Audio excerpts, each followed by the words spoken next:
Big pass நேர்களுக்கு வணக்கம். So captaincy task 4 பேர் பார்ட்டிசிபேட் பண்ணாங்க. FJ, Vinod, Sabari and Subiksha. இதில் FJ கேப்டன் ஆயிருக்கார். வாழ்த்துக்கள். ஏதாவது புதுசாக பண்ண ட்ரை பண்ணுவார். ஆனால் FJ கேப்டன் ஆகிறதுக்கு இங்கே நிறைய வன்ம குடோன்கள் சேர்ந்து சபரி அண்ட் சுபிக்ஷாவை அடின்னு அடித்து தான் FJ வின் பண்ண வச்சுருக்காங்க. பட் சீரியஸ்லி இதனால் நமக்கு என்ன தெரியுது அப்படின்னா, ஒருத்தரோட ஃபேஸ் ரிவீல் ஆகுது. என்னமோ ஹியூமானிட்டி அப்படின்னு பேசுகிற சாண்ட்ரா, பிரஜின்லாம் எந்த அளவுக்கு ஒரு வன்மம் பிடிச்சவங்க, பார்வதி எப்படி ஒரு குரூப்பிசம் பண்ணி அவங்களோட அந்த பேகேஜை கேரி பண்ணி அந்த பர்சனை டார்கெட் பண்ணுறது, அப்படி அவங்களோட அக்லி கேம் இதில் வெளியே தெரிய ஆரம்பிச்சிருச்சு. அண்ட் பிரஜின் அண்ட் சாண்ட்ரா வந்ததுலேருந்தே சபரியை டார்கெட் பண்ணிட்டு இருக்காங்க. ஏன்னா அவங்க வெளியே இருந்து பார்த்துருக்காங்க, ஓரளவுக்காவது இந்த வீட்டில் ஒரு டிசர்விங்கான பர்சனாக அது சபரி இருக்கார். ஏன்னா அவர் ஒரு மாதிரி நியூட்ரலாக போயிட்டுருக்கார். ரொம்ப சண்டையும் போட மாட்டார், அமைதியாக மிக்சரும் கிடையாது. ஸோ அவன் கொஞ்சம் டைட்டில் வினருக்கு டிசர்விங்காக இருக்கார். அவனை அடிக்கணும், அவனை தப்புன்னு காமிக்கணும் அப்படின்றதும், அவனையே வந்துட்டு அவனை வீக் ஆக்கணும், அவனை எமோஷனலாக வந்து டெஸ்ட்ராய் பண்ணணும் அப்படின்னு ட்ரை பண்ணிட்டு இருக்காங்க. இப்போ பார்வதியோட கண்ணை அடிச்சிட்டாரு அப்படின்றத சொல்லி சொல்லி சொல்லி அதை பதிவு பண்ணிட்டு இருக்காங்க.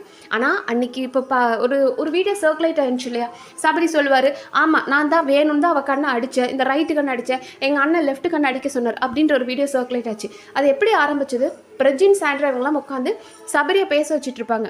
சபரி நீ தானே வேணும்னு பண்ண, உனக்கு டார்கெட் தானே அப்படின் போது அவரும் விளையாட்டாக சொன்ன அந்த வார்த்தையை வச்சு அவரை டார்கெட் பண்ணுறாங்க. அதுக்கப்புறம் இத்தனைக்கும் அந்த கேமில் வந்து ஜட்ஜாக இருந்தது சாண்ட்ரா நினச்சிருந்தா அந்த இடத்துலையுமே பார்வதிக்கு சப்போர்ட் பண்ணி பேசியிருக்கலாம். பட் அந்த இடத்துலலாம் அமைதியாக இருந்த சாண்ட்ரா அதுக்கப்புறம் பார்வதியை வச்சு யூஸ் பண்ண ஆரம்பிச்சிட்டாங்க. அதுக்கடுத்தது திவ்யா அண்ட் பார்வதியை வந்துட்டு இவர் சபரி வந்து பாத்ரூமில் போட்டாராம். அப்போ உனக்கு எந்த அளவுக்கு ஒரு வன்மம் இருக்கும், உங்க கூட காம்படிட் பண்ணவங்க அப்படின்ற காரணத்துக்காக தூக்கி போடுற, யாரா நீங்கள், பாத்ரூம் கழுகுறதுன்னா அவ்வளோ பெரிய குத்தமா? ஆனால் அதை சொல்லி சொல்லி சொல்லி திவ்யா பார்வதியை பாய்சனஸ் ஆக்கிட்டு இருக்காங்க சாண்ட்ரா. ஸோ அவரை வந்து நீ எல்லாத்துலேயும் வந்து நடுநிலையாக போகிறேன்னு சொல்லிட்டு நீ நடிக்கிற, நீ ஒன் சைடடாக இருக்க அப்படின்ற மாதிரி அவரை டெஸ்ட்ராய் பண்ணிட்டு இருக்காங்க. ஸோ அவன் கொஞ்சம் கேப்பபிளாக இருக்கான், ஸோ அவனை உடைக்கணும் அப்படின்றத சாண்ட்ரா ரொம்ப அழகாக பண்ணிட்டு இருக்காங்க. சாண்ட்ரா, பிரஜின் 2 பேரும் ரொம்ப அழகாக பண்ணிட்டு இருக்காங்க. அண்ட் சுபிக்ஷா, ஏன் சுபிக்ஷாவை டார்கெட் பண்ணும்? சுபிக்ஷா ஒன்றும் அவ்வளோ பெரிய ஸ்ட்ராங் பிளேயர் கிடையாது. ஆனால் சுபிக்ஷாவையும் இவங்க வந்ததுலேயே டார்கெட் பண்ணுறாங்களே, ஏன் அப்படின்னா அந்த பொண்ணோட கம்யூனிட்டி. ஏன்னா எப்போதுமே இந்த சேனல் சைட்லாம் பாருங்களேன், அந்த ஷோஸில் எங்கேயாவது இருந்து கூட்டிகிட்டு வந்துடுவாங்க. ஒன்று இந்த சென்னை பசங்களை ரொம்ப வந்து ஃபோக்கஸ் பண்ணுவாங்க, இல்லை ஏதாவது கிராமத்துலேருந்து வர்றவங்கள ரொம்ப ஃபோக்கஸ் பண்ணுவாங்க. அவங்களோட வளர்ச்சிக்கு நம்ம சேனல் எப்படி உதவி பண்ணுச்சுன்ற மாதிரி அவங்கள ஒருத்தரை டைட்டில் வின்னர் ஆக்கி, இப்படிப்பட்ட ஒரு நபரை நாங்கள் டைட்டில் வின்னர் ஆக்கிட்டோம் பார்த்தீங்களா அப்படின்னு காட்டுவாங்க. ஸோ அந்த மாதிரி சுபிக்ஷாவுக்கு ஒரு ஸ்கோப் இருக்குது, அவங்களோட கம்யூனிட்டி ப்ளஸ் அந்த பொண்ணு நல்லா தான் கேம் விளையாடுது.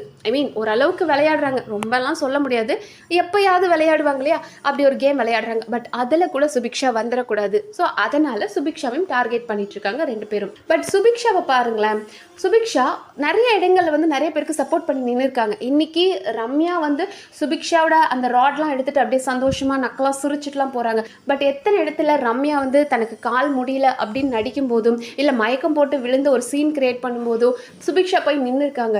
எக்கா என்னாச்சு, அக்கா என்னாச்சு அப்படின்னு உண்மையாகவே ஒரு கன்சர்ன் அந்த பொண்ணு போய் பார்த்துருக்கு. கமருதீன் அண்ட் இவங்க ஒரு ப்ராங்க் பண்ணாங்க இல்லையா, கமருதீன், பிரவீன் இந்த ப்ராங்க் பண்ணாங்க. பட் அந்த பொண்ணுக்கு அது ப்ராங்க்னே தெரியாது. சுபிக்ஷா போய் நடுவில் நின்று பசங்களுக்குள்ளே சண்டை போட்டுக்கிறாங்க. நிறைய பேர் உள்ளே போக மாட்டாங்க, நம்ம மேலே அடிபட்டுரும் அப்படின்னு. பட் அந்த பொண்ணு சுபிக்ஷா உள்ளே போய் நின்று கமருதீனை தள்ளி விட்டு, அண்ணன் ஏன் இப்படி பண்ணுறீங்க அப்படின்னு அவரை திட்டியிருக்காங்க. கமருதீன் ஒரு வாரம் தப்பு பண்ணுவார், ஒரு வாரம் நல்லா இருப்பார். அப்போ நல்லா இருக்கிற வாரத்தில் அவங்க சொல்லியிருக்காங்க, அண்ணா நல்லா இருக்குண்ணா, இப்போ தான் நீங்கள் வந்து எல்லாருக்கிட்டையும் ஜாலியாக ஃபன்னாக பேசி சூப்பராக இருக்கீங்க, இப்படி ஒரு கேம் விளையாடுங்க அப்படின்னு அவருக்கு சொல்லியிருக்காங்க. கமருதீனை வந்து அந்த கத்தி குத்து டாஸ்க் இருந்தது இல்லையா, அதில் வந்து குத்திட்டாங்கன்னு அவர் கோவம் வந்துச்சு. உடனே அவர் என்ன சொல்லிட்டாருன்னா, நீ எங்கேருந்து வந்திருக்கேன்றது உன் புத்தியை காட்டுது பார்த்தியா அப்படின்னாரு.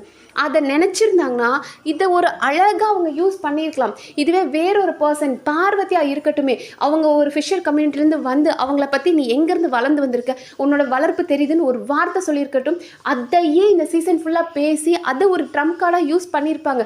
ஏன் சுபிக்ஷா நினச்சா அதை பண்ணியிருக்க முடியாதா? அதை அழுது சீன் போட்டு கேமராவில் வந்து சொல்லி, நான் இந்த சமுதாயத்துலேருந்து வந்திருக்கேன்னு சொல்லி என்னை இப்படி சொல்லிட்டாங்கன்னு சொல்லி அதை சேது சார்கிட்ட பேசி அதை பெருசாக்கி தனக்கான ஒரு சிம்பத்தியை தேடி இருக்க முடியும். பட் அந்த பொண்ணு பண்ணவே இல்லை. இங்கே பாருங்கள், இந்த மாதிரி ஒரு வார்த்தை இன்னொரு தடவை பேசாதீங்க, இது சரியில்லை அப்படின்னு சொல்லிட்டு அதோட சுபிக்ஷா விட்டுட்டாங்க. ஏன்னா அவங்க கேமில் தான் ஃபோக்கஸ் பண்ணுறாங்க. இந்த சிம்பத்தி கார்டோ இல்லைனா இந்த விக்டிம் கார்டு ப்ளே பண்ண அந்த பொண்ணு வரல. அப்புறம் வந்து நிறைய பேர் சொல்கிறது, அன்றைக்கி கியூசியாக இருக்கும்போது பார்வதி வந்து அவங்களுக்கு கொடுக்குறேன்னு சொல்லிட்டு ஏமாற்றிட்டாங்க அப்படின்னு. எப்படிங்க கொடுக்க முடியும்? பார்வதி என்னங்க கேம் விளையாண்டாங்க? இதெல்லாம் வந்து ஒரு ஸ்ட்ராட்டஜி தான் ஆப்வியஸாக. அவங்க வந்து பார்வதியை வந்து பார்வதி சுபிக்ஷாவை ஏமாற்றி இந்த நாமினேஷன் ஃப்ரீ பாஸ் வாங்கணும்னு நினச்சாங்க. அவங்கள பார்வதி இவங்க ஏமாற்றிட்டாங்க. That's it. பார்வதியோட உடஞ்சி நெளிஞ்சு போன பாட்டிலெல்லாம் யார் எடுக்க சொன்னது? அப்போ உனக்கு கொடுத்த அதிகாரத்தை நீ மிஸ்யூஸ் பண்ண. அப்போ சுபிக்ஷாவும் தப்பு பண்ணுற உனக்கே நான் கொடுக்கணும், என்னோட ஒர்க்கருக்கு தான் நான் கொடுக்கணும் அப்படின்னு போனாங்க. அண்ட் அதை கூட பார்வதி கேட்டாங்க, உன் ஒர்க்கருக்கு தான் நான் கொடுக்கணும் அப்படின்னு சொல்லிட்டு வெறும் 3 காயின் தானே நீ கொடுத்த அப்படின்னு. ஏன்னா அங்கே விக்ரமே சொல்லிட்டாரு, நீ காயின்ஸ் நிறைய எனக்கு கொடுத்து ரம்யா வின் பண்ணிட்டானா கஷ்டம், அதனால சுபிக்ஷா நீ எவ்வளோ வேணாலும் எடுத்துக்கோ, எனக்கு தேவை பெர்ஃபார்ம் பண்ணணும், நான் ஒரு ஸ்கிட் பெர்ஃபார்ம் பண்ணிட்டேன், எனக்கு அது போதும், அதை தாண்டி காயின்ஸ் நீ உனக்கு தேவையானதை எடுத்துக்கோ அப்படின்னு சொல்லிட்டாரு. ஸோ அவங்களும் அதை யூஸ் பண்ணிக்கிட்டாங்க. அண்ட் சாண்ட்ராலாம் கூட சொன்னாங்க, கெமி இவங்கெல்லாம் கூட சொல்லிட்டு இருந்தாங்க, லைக் சுபிக்ஷா வந்துட்டு சாப்பாட்டில் வந்து உப்பு போடணும் இப்படிலாம் சொல்லிட்டு இருந்தா, கேம் அதை வச்சு கேம் விளையாடணும், சாப்பாடை வச்சு கேம் விளையாடணும்னு நினச்சா அதெல்லாம் தப்பாக இருக்குது அப்படின்னாங்க. அது சாண்ட்ரான்னு ஒரு ரீசனாக சொன்னாங்க. அப்போ சாண்ட்ரா என்ன பண்ணாங்க, சாப்பிட்டுட்டு இருக்காங்க கெஸ்ட்டு, அவங்க வந்திருந்தாங்களே இந்த ஹோட்டல் டாஸ்கில் கெஸ்ட்டு சாப்பிட்டுட்டு இருக்கும்போது அவங்கள போய் இரிட்டேட் பண்ணுற மாதிரி அந்த இடத்துல போய் ஸ்னீஸ் பண்ணிட்டு இருந்தாங்களே, அது நல்ல விஷயமா? சாப்பாட்டுக்கு மரியாதை கொடுக்கணும், அது அவங்க பண்ணது தப்பு அப்படின்னு பேசுகிறவங்க எதுக்கு இதெல்லாம் பண்ணாங்க? உங்கள் கேமுக்கு நீங்கள் ஒன்று விளையாண்டிங்களே, அப்போ அவங்க கேமுக்கு அவங்க பண்ணுறதுல என்ன தப்பு இருக்குது? இத்தனைக்கும் அந்த பொண்ணு சாப்பாட்டில் ஒன்றும் பண்ணலை, பட் அதை ஒரு ரீசனாக சொல்கிறாங்க. அண்ட் பிரஜின் சொல்கிறாரு, எப்போ பாரு சுபிக்ஷாவை சொல்லும் போதெல்லாம் ஒரு ரீசன் சொல்லுவார். அவள் வந்து அன்றைக்கி டாஸ்கில் சொன்னால், ஹோட்டல் டாஸ்கில் வேறு மாதிரி ஆயிரும்னு சொன்னால் அதுக்காகவே நான் அவளை குத்துவேன். இதுதான் அந்த பொண்ணு மேலே அவனுக்கு வேறு எந்த ரீசனும் இல்லை. ஸோ எதையாவது சொல்லணுன்றக்காக சொல்கிறான். அதை விட மோஸ்ட் த்ரெட்டனிங் பண்ணது பிரஜின் தான். அந்த ஹோட்டல் டாஸ்கில் அவங்க ரொம்ப இப்படி இரிட்டேட் பண்ணுவாங்கன்னு அவங்கள அந்த ரூமில் வச்சு பூட்ட ட்ரை பண்ணிகிட்டு இருப்பாங்க. அப்போ இவங்க சாண்ட்ராவே வெளியே வந்துடுவாங்க. அதை வந்து அவர் அடுத்த நாள் சொல்லி காமிச்சார், என் ஒய்ஃபை கொண்டு வந்து ரூமில் லாக் பண்ணி நீங்கள் யார்? லாவே அப்படி கிடையாது. அப்படி நீங்கள் ஒரு டைம் லாக் பண்ணியிருந்தீங்க அப்படின்னா அந்த கதவை கூட உடச்சிட்டு என் ஒய்ஃபை போய் காப்பாற்றுவேன். உன் ஒய்ஃபுன்னு அவ்வளோ உனக்கு தோன்றுவேன், இந்த டாஸ்க்கு கூட்டிகிட்டு வந்திருக்க கூடாது. அன்னைக்கு அமித் அப்படி மிரட்டுறாரு, என் ஒய்ஃபை மட்டும் நீங்கள் உள்ளே போட்டு பூட்டியிருந்தீங்கன்னா வேறு மாதிரி நடக்கும் அப்படின்னு. த்ரெட்டனிங்னா என்ன அப்படின்றத பிரஜின் கிட்ட கற்றுக்கணும். அவர் தான் ஒவ்வொருத்தரையும் மிரட்டுற மாதிரி பேசினார். ஆனால் அவர் சுபிக்ஷாவை சொல்கிறாரு, வேற மாதிரி ஆயிரும் அப்படின்னு சுபிக்ஷா சொன்னான்னு. இன்னைக்கு கூட எஃப்ஜே கிட்ட சொல்கிறாரு, எஃப்ஜே நீ தள்ளு, உன்னை யாராவது தள்ளினாங்கன்னா நீ தள்ளு அப்படின்னு. அந்த பொண்ணே பல்லி மாதிரி ஒட்டிட்டு இருக்கு, அந்த பொண்ணுக்கு கால் வைக்கவே இடம் இல்லை. சரி, அது எஃப்ஜேவோட கேம். எஃப்ஜே ரொம்ப அழகாக பிளான் பண்ணி ஒரு கேம் ஆடுறாரு. அவங்களுக்கு இடமே கொடுக்காம அந்த ராட்ல எங்கேயும் கால் வைக்க முடியாமல் அவர் அப்படியே கொஞ்சம் அந்த கார்னரில் அப்படியே சுபிக்ஷாவை தள்ளி தள்ளி கொண்டு போகணும். ஏன்னா உள்ள நடுவில் இடம் விட்டுனா வந்துருவான்றதுக்காக ஒரு கேம் விளையாடுறாரு. சரி, அது அவரோட கேம், அது பரவாயில்ல. அந்த பொண்ணுக்கு கால் வைக்க இடம் இல்லைன்னு போது அந்த பொண்ணு காலை எங்கேயாவது வைக்கலாமான்னு தேடிட்டு தான் இருந்தது. அதுக்குள்ளே அவளை தள்ளி விட்டுரு அப்படின்றாரு. என்னடா மைண்ட் செட்டில் நீங்களாம் விளையாடுறீங்க? கேட்டால் எங்களுக்குலாம் மனிதாபிமானம் இருக்குது அப்படின்றீங்களே, அந்த பொண்ணை தள்ளி விடணும்னு சொல்கிறதோ, இல்லை கனிக்கு நேற்று கண்ணில் அடிப்படும் போது டே பரவாயில்ல பாலத்துக்கு போடுன்னு சொல்கிற சாண்ட்ராவோ, இதான் உங்கள் மனிதாபிமானமா? அண்ட் சபரியை வந்துட்டு பார்வதி கேட்குறாங்க, ஃபர்ஸ்ட் ரவுண்டில் நீ ரொம்ப கேரிங்காக அந்த கேப்டன்சி டாஸ்க்குக்காக 2 பேரும் சண்டை போட்டுக்கிட்டாங்களே பாட்டில் டாஸ்க்கு, அப்போ ஃபர்ஸ்ட் ரவுண்டில் நீ என்கிட்ட ரொம்ப கேரிங்காக என்கிட்ட பேசினேன். ஆனால் தேர்ட் ரவுண்டில் பார்த்தோம் அப்படின்னா என்னை அப்படி இடிச்சு தள்ளினியே. எது ட்ரூ? முதல் ரவுண்டில் கேரிங்காக இருந்தால் 3ஆவது ரவுண்டில் என்னை இடிச்சே அப்படின்னு. அதே பார்வதி தான் ஃபர்ஸ்ட் ரவுண்டில் கண்ணில் அடிப்பட்டதுக்கு அப்புறமும் அடுத்தவ பாட்டில் திவ்யோட பாட்டிலை கொண்டு போய் திருடி தான் பக்கம் வச்சுக்கிட்டீங்க இல்லையா? அப்போ உங்களுக்கே உங்கள் கேம், உங்களுக்கு கண்ணில் அடிபட்டிருக்கு, அப்படி இருந்தும் உங்களுக்கு கேம் தான் முக்கியம்னு நினைக்கிற நீங்கள் விளையாடலாம். உங்களுக்காக அவரே விளையாடாமல் இருக்கணும். இப்போ உங்களுக்கு அடிபட்டிருக்குன்னு நீங்கள் அமைதியாக உட்காந்திங்கன்னா கூட உங்கள் மேலே பரிதாபம் வரும்.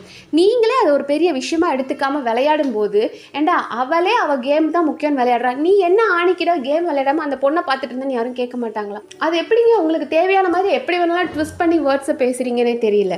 அண்ட் திவ்யாவுக்கு ஒரு விஷயம் தான், சபரியை வந்து சபரின்னு இல்லை, யார் வந்து இப்போது திவ்யா அன்றைக்கி மேனேஜரில் இருந்தாங்க, அதுக்கு அடுத்ததாக மேனேஜராக வந்து விக்ரமோ இல்லை அசிஸ்டன்ட் மேனேஜரான பார்வதியோ, அவங்களும் வந்து சொல்லணும், தன்னால் முடியாத ஒரு விஷயத்தை யாருமே செஞ்சால் அதை அக்செப்ட் பண்ணிக்க மாட்டாங்க திவ்யா. அவங்க போன வாரம் கேப்டனாக இருந்தாங்க, கத்திக்கிட்டே இருந்தாங்க, வீட்டை அமைதியாக வச்சுக்க முடியல. அப்போ அதே மாதிரி நான் சபரியும் சொல்லணும், கூல் சபரி என்னத்தை கிழிச்சான் அப்படின்னு. திவ்யா கூட கம்பேர் பண்ணும்போது கூல் சபரி கூலாக பல விஷயங்களை ஹேண்டில் பண்ணான். இவங்கள மாதிரி பிளைண்டாக எல்லாத்துக்கும் கத்திக்கிட்டு இல்லை. ஸோ இப்போ ஒரு சொம்பு கேங் உருவாயிருக்குல்ல, பிரஜின், சாண்ட்ரா, பார்வதி, இந்த கேங் நினச்சது தான் இப்போ இந்த வீட்டில் நடந்துகிட்ருக்கு. பார்வதி ரொம்ப மோசமானவ, அவளெல்லாம் என்ன சொல்லி திட்டலாம் அப்படின்னு தெரியல. அந்த அளவுக்கு அவள் பயங்கரமான பாய்ஸ்னஸ். ஆனால் அவளை விடவும் கன்னிங்கான ஒரு பர்சன்னா அந்த வீட்டில் சாண்ட்ரா. ஸோ சாண்ட்ரா பயங்கரமாக ஒரு கேம் விளையாடிட்டு இருக்காங்க. அதில் அழகாக பார்வதியை யூஸ் பண்ணிகிட்ருக்காங்க. ஸோ கேப்டன்சி டாஸ்க் என்னை பொறுத்த வரைக்கும் பார்க்க ரொம்ப பரிதாபமாக இருந்தாலும் நிறைய மக்கள் மனசை அவங்க வென்றிருப்பாங்க அப்படின்னு நினைக்கிறேன். சொம்பு கேங் வந்ததுக்கப்புறம் கொஞ்சம் கொஞ்சமாக சபரி கனியை பிடிக்க ஆரம்பிச்சிருச்சு. ஏன்னா அவங்க கூட கம்பேர் பண்ணும்போது இவங்க அந்தளவுக்கு டாக்ஸிக்கே கிடையாது. ஏன்னா இந்த சொம்பு கேங் இருக்கு இல்லையா, இவங்க வந்து நாமினேஷனை டிஸ்கஸ் பண்ணுறாங்க, ஃபர்ஸ்ட் பர்ஃபார்மரை டிஸ்கஸ் பண்ணுறாங்க, ஒரு கேப்டனும் தனக்கு பிடிச்ச மாதிரி தான் கேப்டன் வரணும்னு நினைக்கிறாங்க. ஸோ ரொம்ப வஸ்ட்டாக இருக்காங்க. பயங்கரமான சூனியக்காரியாக சாண்ட்ரா இருக்காங்கன்றதான் உண்மை. ஸோ உங்களோட ஒப்பீனியன் என்ன அப்படின்றத கமெண்ட் செக்ஷனில் சொல்லுங்கள். நன்றி.